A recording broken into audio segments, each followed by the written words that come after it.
College की भूतिया library की कहानी। किसी कॉलेज में एक बहुत ही पुरानी और भूतिया लाइब्रेरी थी।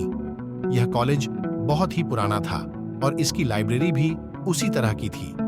लाइब्रेरी का माहौल खौफनाक और अजीब था। बहुत से छात्र छात्राएं इसे डर की वजह से अनदेखा करते थे और लाइब्रेरी की ओर जाना भी टाल देते थे। एक दिन एक साहसी और निर्भीक छात्रा रिया ने निर्णय किया कि उसे इस भूतिया लाइब्रेरी का सच सबके सामने लाना होगा।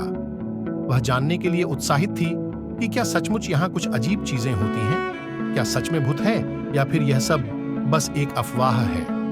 रात के समय रिया लाइब्रेरी में दाखिल हो गई। उसने लाइब्रेरियन से पूछा, क्या आपने कभी यहाँ पर कुछ अजीब या डरावना देखा है?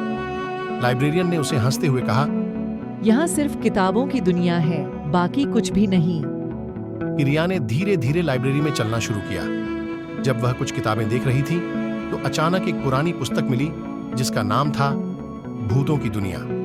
उसने उसे खोला और पढ़ने लगी। धीरे धीरे रिया को महसूस होने लगा कि कुछ अजीब हो रहा है।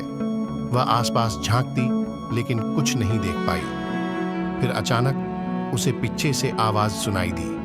रिया की धड़कनें तेज हो गईं, लेकिन वह डर कर पीछे नहीं हटी। उसने उस आवाज की ओर बढ़ते हुए कहीं लोगों को देखा जो कि पुराने कपड़ों में थे। वे उसके पास आए और उससे कहा, तुम यहाँ क्या कर रही हो? यहाँ से जाओ, नहीं तो हम तुम्हें मारकर हमारे साथ ले जाएंगे। रिया ने डर के बावजूद धैर्य बनाए रखा और कहा, मैं सिर्फ किताबें पढ़ रही हूँ, मैं तो आपको जानती भी नहीं, तो आप मुझे नुकसान क्यों पहुँचाना चाहते हो?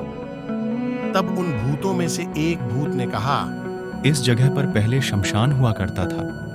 हम सबकी समाधि तुड़वाकर उस पर यह लाइब्रेरी बना दी गई, इसलिए हम सब अब भटक रहे हैं। रिया को पूरी बात पता चली और वह वहां से भागते हुए बाहर निकल आ गई।